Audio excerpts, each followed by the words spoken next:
So we went to the grocery store again today. Carolyn's got the freezer packed full. She's got a couple packages down here in the fridge. It'll take all day and all night for that to freeze up.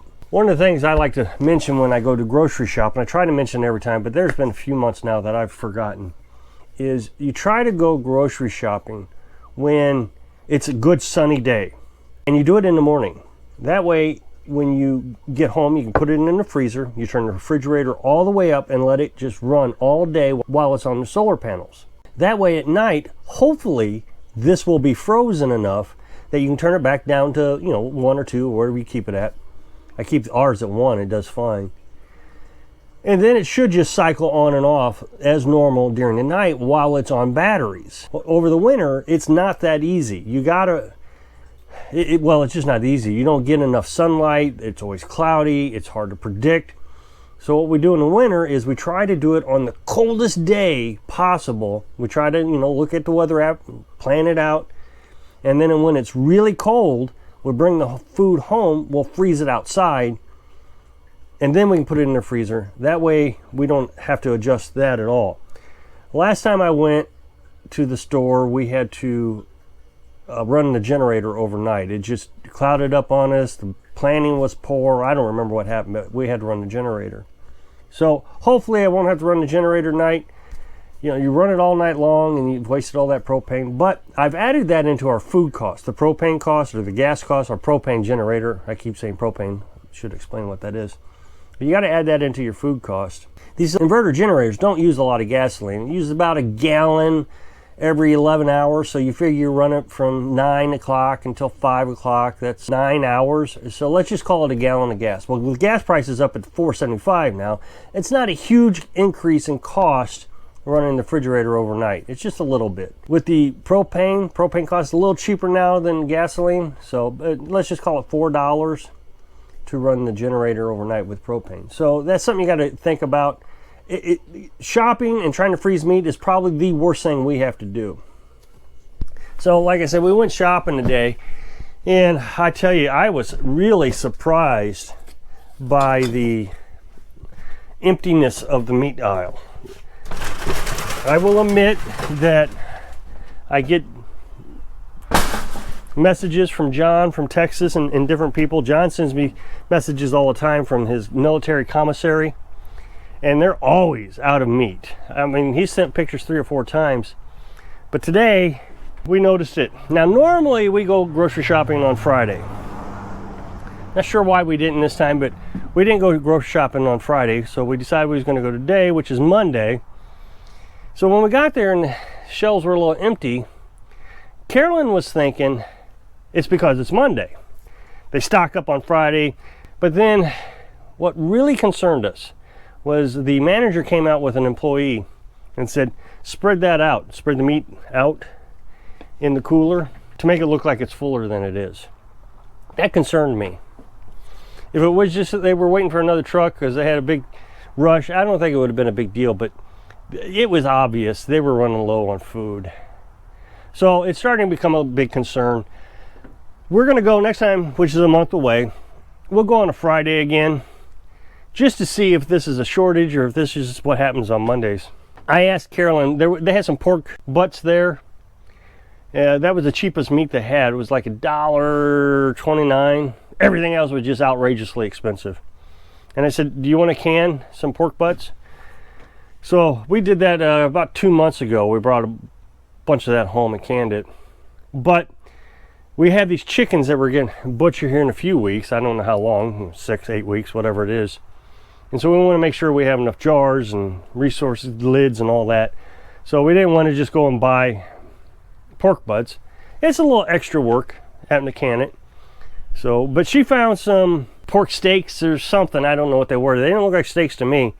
But it was just a tad bit more expensive, and she bought all that up. Hamburger, we found a hamburger relatively cheap. And now, when I say cheap, all this is in the counter where you can tell they're transferring it from the fresh freezer into the day-old freezer. Not freezer, but cooler. So they put it all on sale. And she found a bunch of stuff where it was like $5 marked off on some steak items, fajita meat, and that kind of stuff. We did pretty good. She thinks we got more food than normal. but we spent $50 more than normal. So we'll see how this works out. I'm not sure. Personally, I don't want to argue with her, but personally, I don't think we got more. It's 30 days worth of food. We got 30 days of food last time, so I don't know. If nothing else, we got more beef this time. It brought us back to the conversation of our chickens. We've been having a real problem with our chickens eating their own eggs. So I put some pine chips down to see if that would prevent them from breaking. So far, today we haven't had any. If that doesn't work, then I'm gonna make an angle box where the eggs will roll out into an area they can't get to after they lay the eggs. Carolyn was telling me about this yesterday, so we worked on a design.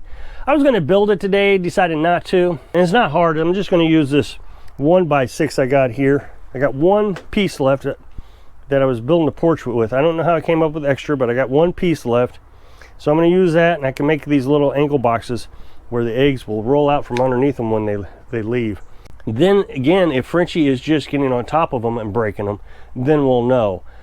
We're trying to keep from having to get rid of him right this minute. We want the Brahmas to grow up because we got 2 Brahma roosters, because we want to incubate one more time, and we want to make sure all the eggs are fertile. If he keeps breaking eggs, it wouldn't be worth keeping him.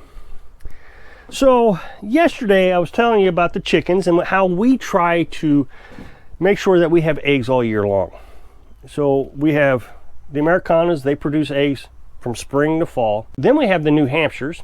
They produce pretty much all year round, pretty consistently. They'll slow down in the summer, but they also produce pretty heavily through the winter. And now we got the Brahmas, and the Brahmas will produce through the winter. We have now eggs all year round. Buff Orpingtons, they produce through the summer also, but the problem with the Buffs is they tend to go broody and they'll stop producing for 3 to 6 weeks. We like doing it this way. We always eat all the eggs the chicken gives us. Every day we have eggs, 2 or 3 times a day, well, mostly 2 times a day. We'll have lunch for eggs, and then supper, she's putting eggs in supper somehow or another. She's always trying to incorporate eggs. That way we're always getting eggs into our meals. Now, I recognize there are a ton of ways to preserve eggs. You can pickle them, or you can do what's a water glass or water gloss or something like that, where you use lime and you can put it in a bucket.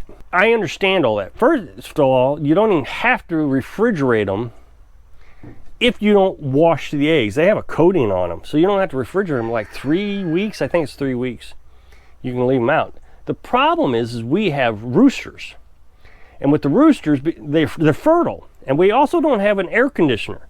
So there is a risk that the temperature in the house getting up to 90 degrees, that the chicken inside the egg could start to form. So we have to refrigerate ours. Now, like I said, you can do a pickling and a water glass and all these things, and that's all fine and good. But the thing is, you have to remember several things about us. The reason we want to rotate our eggs through, where we're eating everything we're producing, that's why we have a specific type of breeds of chickens, and we're trying to plan all this out. And we've been really successful at this. It's not like we're overwhelmed with eggs or not enough eggs. As a matter of fact, we thought we were going to start running out because of the egg breakage, but we haven't. We kind of figured out a solution with the bedding right now. We're right back up to where we need to be. We went grocery shopping, so we didn't eat lunch today.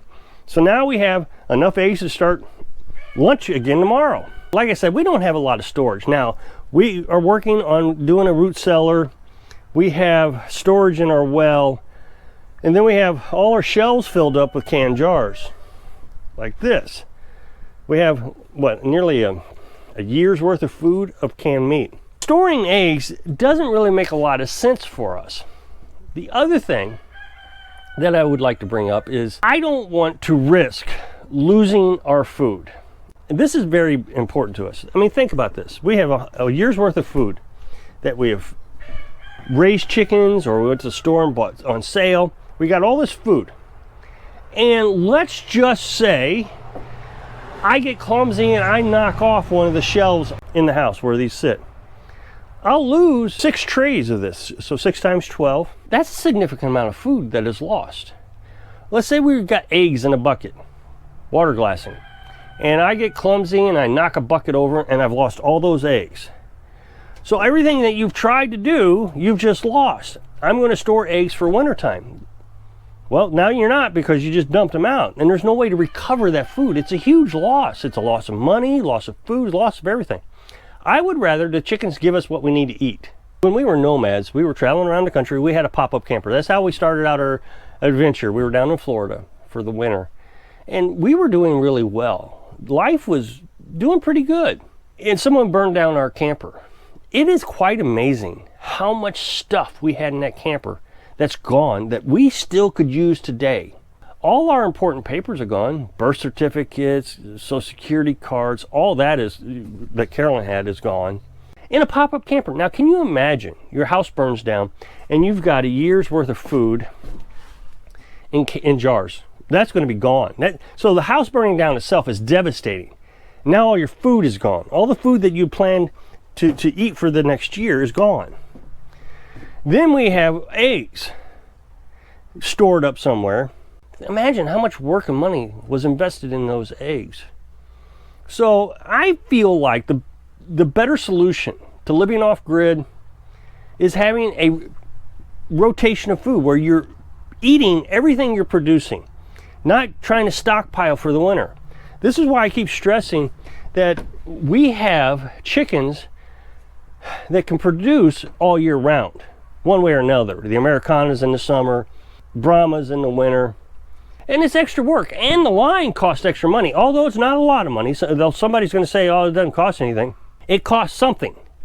And so you're adding cost every time you have to do something more. I recognize preppers believe in stockpiling. I'm trying to show you something different where you don't have to stockpile. You are producing the food that you're eating. So if you'll click that super thanks button down there, I'd really appreciate it. So I hope I can inspire you to stop stockpiling and start producing what you're eating so you can live your dreams. Thanks for watching.